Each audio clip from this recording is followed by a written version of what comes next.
So the Mormon Church recently released 3 new essays on their website. Not specific gospel topics essays. I mean, they are, but they're not in the same place. So the 3 new essays are Joseph Smith's character, polygamy, and the Book of Mormon translation. I'm going to go over my initial reactions on the Book of Mormon translation essay, and maybe I'll do the others later. Firstly, the Mormon Church is finally admitting that the text of the Book of Mormon came by revelation. Even the church's own historians have been saying for years now that the Book of Mormon is a 19th century text, not an ancient record. And in a lot of ways, that's what this sentence feels like. Through the revelatory process, God helped his prophet produce a translation. So this has never really made sense to me.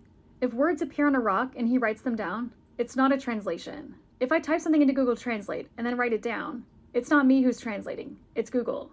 But anyway, the church has worked to ensure that the Book of Mormon's witness of the Savior is available in many languages of the world. Okay, but if the church still has Joseph Smith's stone, which they do, then why don't the top 15 prophets, seers, and revelators use it to translate it into all of the languages of the world? Joseph Smith used the seer stone to search for buried treasure before he used it for the Book of Mormon. Although he claimed he could, Joseph Smith literally never found any treasure with his seer stone. Also, to my knowledge, people didn't use seer stones to translate ancient records. The memory of the seer stones faded away among Latter-day Saints. Oh, did it? Could it possibly be because Joseph Fielding Smith gaslit everyone and said that Joseph Smith did not use the seer stones to translate the Book of Mormon? Also, the church deliberately and officially made a film where they had it all set up to show Joseph Smith using his rock and a hat. But all they ended up showing was one corner of the hat that lasted for like 2 seconds. So Mormon Church, you're kind of the one to blame for the whole memory hole thing. The 8 witnesses said they saw and examined the plates, and at the same time, some of the witnesses said that they saw the plates with their spiritual eyes, one even saying, "Of course we were in the spirit when we had the view." Actually, even some of the testimonies of the 8 witnesses said it was also a spiritual experience. Then the essay goes on to talk about some of the changes to the text, like changing white to pure, adding the words "the Son of," and changing the title of Jesus Christ to Messiah. All of these can be used to argue the idea that Joseph Smith was the author of the text, as part of Joseph Smith's changing view of the Godhead, and also them knowing Jesus Christ's name before it was revealed. That's anachronistic. One thing that I noticed that the essay did not talk about was how the words didn't leave the seer stone until they were written down correctly. And if that's true like the witnesses said it was,